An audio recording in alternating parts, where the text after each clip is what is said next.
Hi, welcome to the You Do You Babe podcast. I'm so excited you stopped by. My name is Cathy Michaels and I'll be hosting the show. I was wondering, have you ever had something happen in your life that left you thinking, now what am I going to do? Well, I did. And not only was I thinking, what am I going to do? It went deeper and had me thinking, who am I really? That's when I decided to start this self-love adventure. I turned inward, working to become a better, healthier, and more confident version of myself. And I've never felt better. I guess the saying's true, everything happens for a reason. So I would love for you to join me as I continue my journey where I'll discuss the things I've learned, experiences I've had, mistakes I've made, and there were quite a few, but more importantly, the breakthroughs I've discovered. We are what we experience, and everyone's experience and perception is different. So please share what's going on in your life too, because after all, we need each other, and together we're better. All right, babes, enjoy the next episode, and we'll talk soon. Hey babes, welcome back to another episode of You Do You Babe. Today I have someone very special with me. My guest is my niece, who's such an inspiration to me. How many years apart are we? 11. 11 years apart. Okay, and she is such an inspiration to me. This is my niece, Christina, Hi. my sister's daughter, and we're going to talk about self-image and all about our self-image and how you perceive yourself, and body image, and just everything, how you perceive yourself and how people perceive you. So, and she's gone through so many different things in her life that I thought everybody would enjoy hearing her story. So welcome, Christina. Excited to be here. I'm so excited you're here. Christina lives in North Carolina, Yeah. so she's here for the weekend, and I said, let's quick get a podcast going. Otherwise, we would have had to do like that Zoom meeting thing, which I haven't done yet, but I'm willing to do, but whatever. So tell me. So Christina's been through, where do you want to start? We can start all the way at the beginning if you want. Yeah, let's go to the beginning. Tell me your story. So we'll stick strictly to like body image stories, like how it all kind of We'll started. evolve, how it all started and how you evolved into other. So I think the first big thing that happens that made me like start thinking about body image or body in general was I was in 4th grade. And I was outside. It was like a fall day. And I remember I was wearing like overalls and like a t-shirt. And it was a little chilly. I was in Charlotte. And I had 2 friends that I was running with outside. And one of the girls asked me, she was like, why don't you have a jacket on? Because it's kind of chilly outside. Mm-hmm. And the other girl answered for me. And she said, because she has enough blubber to keep her warm. Whoa. Yeah. So it's not funny, but it's amazing. I know. So that was the first thing that ever made me think about weight. And it stuck with you. And it stuck with me. Yes. Kids can be so cruel. Yeah. Yeah. I know. It's crazy that I remember what I was like wearing. Mm-hmm. And I don't know if it's just based on pictures from that time frame that I saw of myself to think that was what it was, but I'm like 99% sure that's what it was. It's crazy. I know.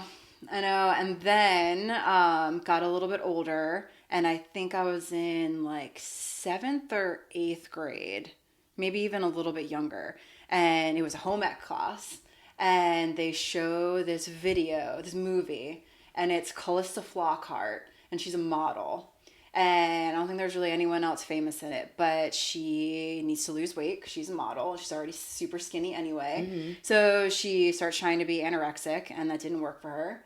And then so she was like, oh, well, she heard about being bulimic, so she could just eat a bunch of food, and then she would throw it up in jars and then hide the jars, or she would like go for a run and throw up in the woods and then come back. And then she had a friend who was anorexic, and her friend ended up dying in the movie. She was just eating like air popped popcorn or something. That's like all she was living off of. And at the end of the movie, her friend died. And I think that's what made her realize like, oh my gosh, like this is really bad. And how did that affect you? So that when I got older, I think I was in like 9th grade, I was a little chubby and overweight, and I needed to figure out a way to lose weight. So I started off just like exercising a lot. I would skip school on some mornings. Like I would work out before school, and like just work out for like 2 hours straight on the elliptical machine. Tried doing that. That came a little unsustainable. And then I started, I threw up a few times and I was like, oh, this is kind of easy. And Did you remember that movie? yeah, 100%. That's where I got the idea. That's where you got the idea. Yeah, if I never saw that movie, I don't think I would have ever known how to be bulimic. I think I would have known how to be anorexic, but I don't think I ever would have thought to throw up my food. So the school thought that movie was helping kids. Yes. Instead, it was giving them ideas on how to become skinny. So it had the reverse effect. Reverse effect on me. On you. At least. Probably on a few Probably other on girls, a lot too. of other girls. Mm-hmm. I feel like pretty sure it there's was no 7th reason grade. to show that movie. No reason. Well, the girl died. One of them died. There's just no reason to show that movie unless you're having a pandemic of girls having problems. Otherwise, it puts the idea in your head. So that's what put the idea, that was part of the thing, and that's how you started your eating disorder. Yeah. Because she was so easily getting, it was like, it actually was an easy, like, disorder to have because you kind of maintain a normal weight. You don't really get super skinny like you are if you're anorexic. You got super skinny, Christina. I saw some pictures of you, and I was just like, I said to your mom, when I was 14 or 15, what's going on with Christina? Yeah. Like, you can, like, snap your neck bone. Yeah. Like, the bones right here, they were so pronounced. Yeah. I guess so. I don't really remember. Yeah, they were. And I was just like, and your mom didn't want to talk about it. Yeah. So because she didn't want to confront me, because she didn't want to be wrong. So she waited for me to come to her. And I think I was like 16, maybe I was 15. And one day I just like, I threw up blood a few times. So it started to like scare me. Then you got scared. Okay. And then I would weigh myself, like after I would weigh myself before and then after to see how much weight I lost. And like, it was a few days where the scale wasn't moving. It was like going up. So then I was like throwing up blood. I was gaining weight. So then I like freaked out and I had like a breakdown and I told her. So what was, when you were doing this, like what was your normal routine? You'd have dinner, because you guys would have dinner as a family. We would. So you'd have dinner and then you would just go do your thing? Yeah, it usually happened during the day. Like it would happen, or it was actually right after school is when it would happen. When nobody was home. When no one was home, and I would eat like an entire box of cereal. Or like a couple of yogurts. Or like I would go to the store and actually buy food to throw up, because then they started noticing food was missing. So then I had to get even more sneaky with it. And then you learn like what foods easily come up. Anything that's like dairy is going to be easy. And then if I ate like crackers or bread, that would like be harder. So it's crazy. Like thinking back on the amount of time and effort I put into thinking about what I was going to eat that was going to be easy to throw up. So when you started throwing up blood, then you scared yourself, and then you went and confronted your mother. And how did you fix this problem? I think we immediately like went to the doctor, and then I immediately started therapy. And I luckily had a really nice therapist that I really loved. And then I did some group therapy, realized that there were other girls that were way worse off than me. And I never had to go to like a rehab facility, thank goodness. So I kind of like, so through high school it was manageable. I ran track and cross country, so that was helpful. And then when I went to Chapel Hill for my first semester, I lived in the dorm with a bunch of like skinny rich girls. And I didn't get into the sorority that I wanted. I know. And the guy that I was like seeing that summer was already going to Chapel Hill. He was a frat boy. And we had like a fun summer. And then when I got there, he didn't want to date me anymore. So it was like 5 things happened. Just a domino effect. And I was like, all right. So I would like lock myself. We had a quad. So it was 8 of us girls. I would lock myself in the bathroom some days and just like throw up. And you continued it, even though you did therapy. Yeah. You continued it there.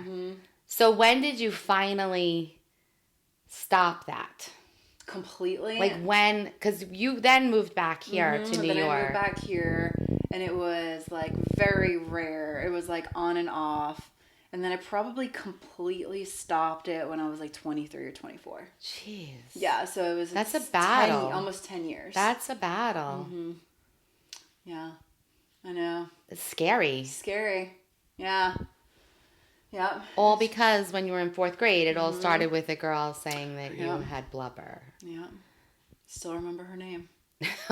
I would remember her, like... Don't say it. I'm not going to say it. I almost did. How about her first I'm not name? going to say it.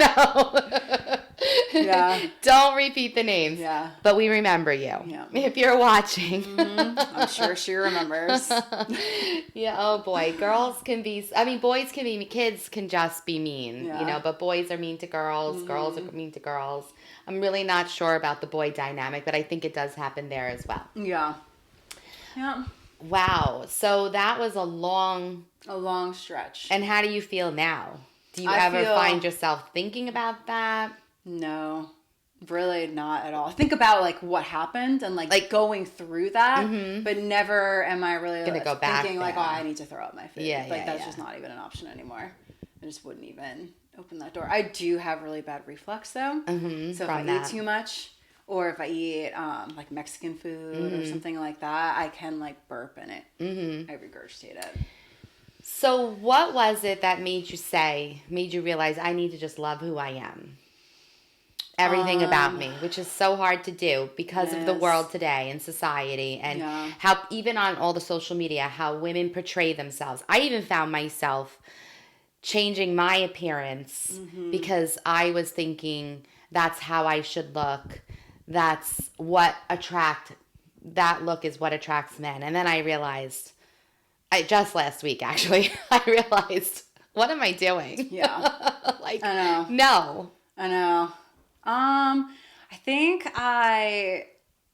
think in my brain I realized that I'm fully in control of how I look. So I know if I start gaining weight, I just need to start eating less because I work out like 3, maybe 5 times a week. And I know what the formula is. I just have to do it. So I can't be mad at anyone but myself. And I don't really even get mad at myself because I'm like, I know what to do. Right. Like I can just easily do it. I just have to get myself into that like state of mind. Right. And the formula is not the same for everybody. It's not the same what for works for everybody. you doesn't work for me and vice versa. Like I still don't weigh myself at the doctor's office. Ever. Or I do. I don't look at the scale. Right. And you ask them that. Don't tell me. Who cares? Nope. But this one time last year, it was like a male nurse. And he like... just said it. Oh my gosh, yeah. And I was like literally standing there like with my eyes closed looking up. And he was like, oh, said what it was. And I was like, thanks. Thank you. Thank you for letting me know that. Just like that. And he was just like, oh, sorry. I'm like, well... Because it says in your chart. I mean, like, do you let them know I don't want to know, or no? But like they normally every other do tell person, you. When you get on a scale and you look up and you shut your eyes, I feel like the nurse usually has a idea, like don't say anything. Okay, that's just what I think. Just someone in the medical field, yeah. I think they'd be more like I don't know. They've always told me, but that's not something I've ever been ashamed of. So I am who I am. In my chart, you know. But maybe there's a thing. You know, don't repeat or whatever. Now I remember. So Christina has shared some clothes with me. Okay, and the tags would be cut out. Yeah. The sizes would be cut out. I'd be like, I don't know. I just have to try it on. Yeah. So that was a big thing for you as well, is not seeing the sizes. Yeah, I think so. When I was... So when you would go in the changing room, the dressing rooms, and you would pick the sizes, that wasn't a trigger? Obviously, when you got home, you cut it out. Yeah. I think I really only cut them out. Like, I got the largest size that I ever wore in my life was a size 14. And I remember there being, like, a couple of days where my 14s were tight. And then that's when I was like, no, I will never be this size again. And that was one of my final straws as well. Yeah. So. Yeah, my biggest size was a 16. Yeah. And I'm currently at my smallest size. Nice. And, but, you know, whatever's going on in life really... You know, for me anyway, what was the way I was being treated and what was going on, I just never put love into myself because why? I wasn't receiving love. Now I realize, no, it doesn't work that way. You don't need to receive love to love yourself. Yeah. You know, and now It's really the opposite. It's you the need opposite. to love yourself before you can Yes. receive love because you Yes. don't know what love is. Right. Yeah. But love is the issue in my life. It's always been an issue. What I'm realizing now at 46, love has always been an issue. But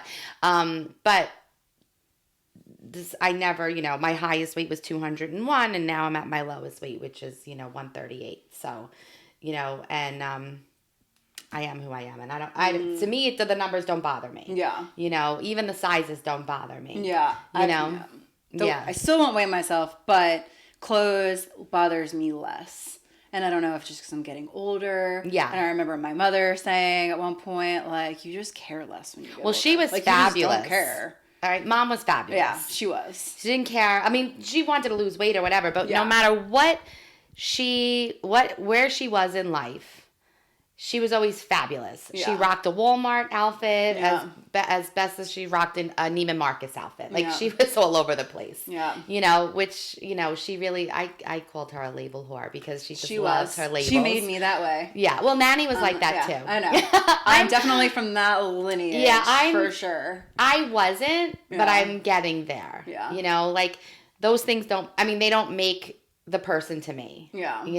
But I can appreciate it now. But I'm older now. Mm-hmm. I'm out of the family stage. Not, like raising little kids and worrying about them having everything. Now I'm all about kind of me having everything. Yeah. But so something that Christina and I have in common is we both did boudoir photo shoots. Yes. Now, I don't know why you did yours. I did mine to learn how to love myself. And it was difficult. Yeah. Now you said you did two. I did two. Okay. I did two. I did them for myself. There was a guy involved with both of them. Like, I was in the back You were of with my mind, somebody? like, I was with someone to do this for them, but I'm in possession of all the photos. Like, they don't have them. So it's like I did it for them, but really for me. Pretty much. Yeah. That's funny because when I went to do mine, who are you doing this for? I go, me. Yeah. What do you mean? You don't want to make a... No, it's for me. It's for me. But most of the time, women should do this for them. Yeah. I had a really good time. The woman that I went with. So I did it. When was the first time you did it? So the first time I did it. How old were you? I was probably 23 or 24. How old are you now? The first time I did it. I'm 30, 35. I'll be 36 in August. Wow, good for you. You were ahead of the time. I was ahead of the time. I did it because I lost. So wait, 23 and 24. So around 22 is when you stopped your whole eating disorder. So it was when I think we were doing like the Omni diet. Remember the Omni diet? Yeah. Yeah, that was a good one. And I'm pretty sure, so that I did this boudoir photo shoot right after I tried on those 14s and they were getting too small. It was that point where I started working out. So I was living in Queens at the time. So Astoria. I was in Astoria. Loved it. Shout out. So I was working out and I think I got to a solid, I felt good about myself. And I was like, you know what? I'm going to get these done. And so then I'm pretty sure I went to Bloomingdale's and I bought some agent provocateur outfits, really nice stuff. And I found this really great person to do the photo shoot.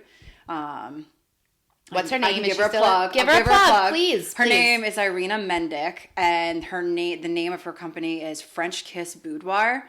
She's great. Where is she out of? She was, I believe, I think it was in Tribeca. Okay. It was in a nice little studio brownstone with other offices, but she had this great space.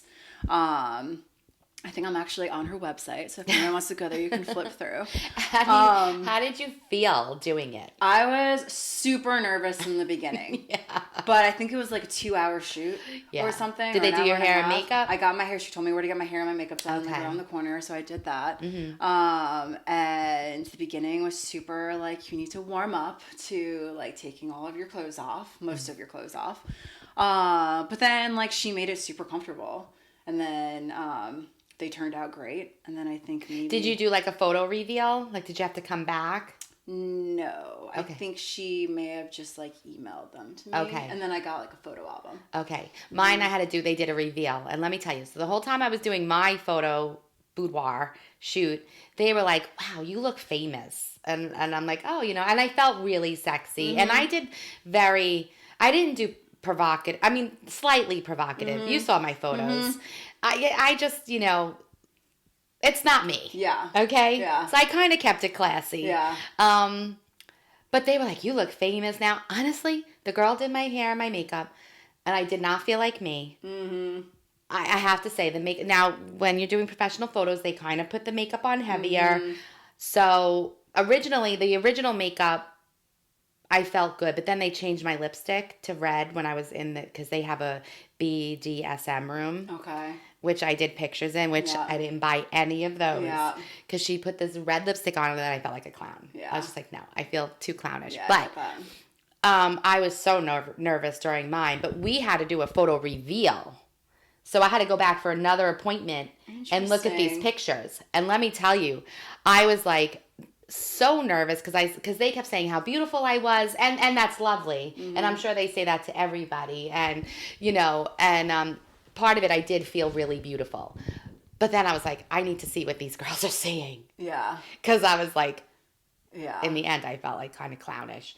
And, but when I went there for my reveal, how did you feel when you saw your pictures? Oh, I thought they were great. I mean, I really do love getting I love doing photo shoots. I've done like a lot of them. Uh-huh. And I love getting my makeup done. I love getting my hair done. Love all of it. There's usually about like in any photo shoot that I've done, like 20 good pictures. Yes. And then out of like 100 or whatever. Yeah. So I was happy with them. Yeah. They came out really good. I was happy too. I was like, wow, I see why they said those things. Because I wasn't feeling that way. And I was doing this for my self-image, for my body image, to feel good about myself, because I was rarely ever told that I look beautiful. Yeah. So I was deprived of all that stuff, right. So when people tell me I look beautiful, I'm like taken back. Yeah.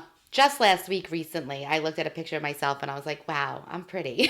Yeah. And I'm like, shit. And then my girlfriend who was with me was like, good for you. You are. Like, I'm so happy you finally see that. I know. It's hard to get there. It is hard to get there. We're so hard on ourselves. We are hard on ourselves. I feel the same way. Matthew, I'm always like... Matthew's her husband. Matthew's my husband, yes. How long? A little over a year. Newlyweds. God bless. Yep. He's super good about, like, when I'm down on myself talking about weight or anything. He's like, you look good, babe. Like, relax. Like, you don't need to talk about it. Yeah. He's like, if anything, like, you look like you work out. You look solid. Like, you look like you could beat somebody up. Yeah. And I'm like, all right. Great. Yeah. So now, when did you do your second photo shoot? So I think I did my second photo shoot when I was like 29. So maybe like 5 And why did you do a second one? Different guy. That I was dating. Okay. Mm-hmm. Okay. Mm-hmm. And I also had lost even more weight. Okay. Yeah. So you were like a 12, 14? So when I did the first one, I was probably like 10, 12. Oh, a 10, 12. And then when I did the second one, I was probably like a solid 8, maybe even a 6. It was probably like 6. Okay. Yeah. So I felt really good at that point. I was going... Isn't this crazy? I know. Because you should feel beautiful at all sizes. I know. Everybody's beautiful. I know. But it's crazy what But I was also working out super hard. I went to... I joined Equinox, which is... The classes are awesome. And then I was going to this place called Fitting Room. And then I was going to this place called Tone House. Was this also in New York? All in the city. All great. I was working out like an athlete. Like, all the time. So I was feeling really good. And did the second shoot with Irina again. Mm-hmm. And I feel like those pictures came out even better. First time. Yeah. Did you use the same makeup and hair lady? Different makeup and hair lady. Just kidding. Different makeup and hair really lady. Really has no. I befriended this woman at the Dior counter in Bloomingdale's. Okay. So she would do my makeup all the time. I actually, when I was in New York a year ago, I went into Bloomingdale's, so I was like, I'm going to see if she's there. She was there. She remembered me. Who is she? Give her a plug. Her name is Searing. She works at Dior in Bloomingdale's at 59th Street. She's amazing. Oh, my God. The next time you come, we'll have to go in. Yeah. Well, we should just stay in the city. Yeah, for sure. Yeah. Yeah, I loved her. I don't know. Like I said, I loved getting my hair What's her name? done. Searing. Searing. Tsering. At Dior in the city. In the city. Bloomingdale's. All right. Street. Bloomingdale's. Mm-hmm. All right. Hi. Mm-hmm. Yeah, she was great. We'll have to. Do you have her number? I think I still do. We'll have to send this to her. Yeah, we will. Everybody go visit her. Yep. She was great. Bought a lot of Dior during that time. Mm-hmm. Nothing wrong with that. Yeah. So I know at one point, so you've decided, so after you did all of this, when did you decide to become a personal trainer? So I decided to be a personal trainer when I moved back to Charlotte. And I think I was like 28 or 29 when I moved back down to Charlotte because I wanted to do it before I left New York, but it just was that time. Mm-hmm. So if I lived in New York, I would have done it in New York. But when I moved, it was just an easy transition. I was looking for, I knew I wasn't going to find the workouts that I was doing in New York. And Charlotte. Someone told me I should do kickboxing. So when I moved down to Charlotte, I started working out at Title Boxing.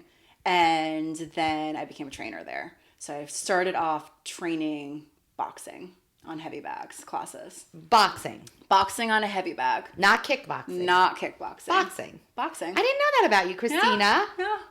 Huh. Yeah, so I know how to throw some punches. Mm-hmm. If I ever have to get into a fight, I probably can. But hopefully it'll never happen. All right. Yeah. Good for you. Thanks. It was good. I would do like on the weekends, I would do like 3 or 4 classes. I got jacked doing boxing, by the way. Like maybe if I'll do anyone boxing. Wants to get completely ripped, then boxing is what to do. When I was going to the personal trainer, we did boxing, and I don't know any of the terminology, but he would put the things, and I would hit them, and I would just envision my ex, and I knocked the guy over one day because I was in such rare form. Yeah.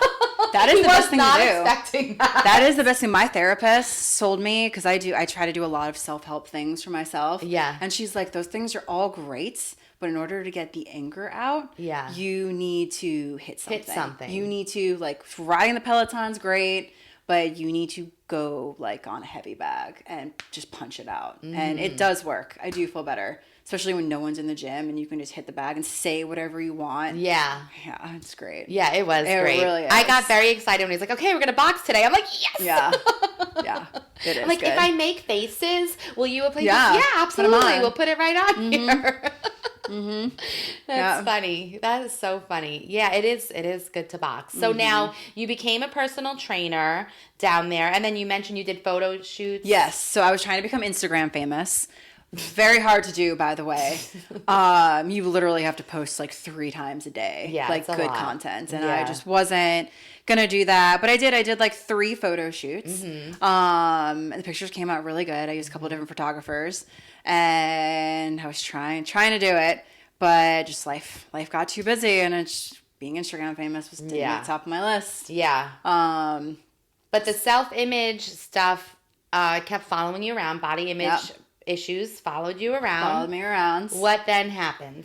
I think the next like life-changing body image thing was I discovered the diet Whole30. And I've realized that that's pretty much the way that I need to be eating like my whole life. Because I think from my eating disorder, I have developed a lot of gastrointestinal problems. I assume that's what it's from. So I really can't eat all the things you can't eat in Whole30. I like really can't eat. I can't eat dairy. I can't eat soy. I mean, some gluten is fine, but it definitely affects me. Soy's not good for if you have breast cancer in the family, by the way. Yeah. Just letting you know. It's not good. I don't eat it. And it's crazy when you look at pagging, there's soy in like everything. In everything. Everything. Yeah. Yeah. So a lot of label checking. So that pretty much taught me how to eat, which is another reason why. Yeah, so you introduced Whole30 to me. It's great. She's such a good niece. Yeah, it's the best. I mean, another plug for Whole30, but like that diet, you feel amazing when you're doing it. Like you can get a book and it tells you day by day how you're gonna feel. Yeah, you really do feel those ways. Your energy, you can like pop out of bed. The sugar monster they talked about, right? Yep. When you have those sugar cravings. No sugar cravings. None. Like your energy is way better. You just feel so much better in general. It honestly is crazy what it does to you. Yeah. Kind of hard to sustain to do it longer than 30 days. You're supposed to do the reintroduction, which is I think the hardest part for me. Right. Like I can get in the mindset for 1 month to be on Whole30 and just do it. But then like day 31, I'm like, I guess I can have a drink. So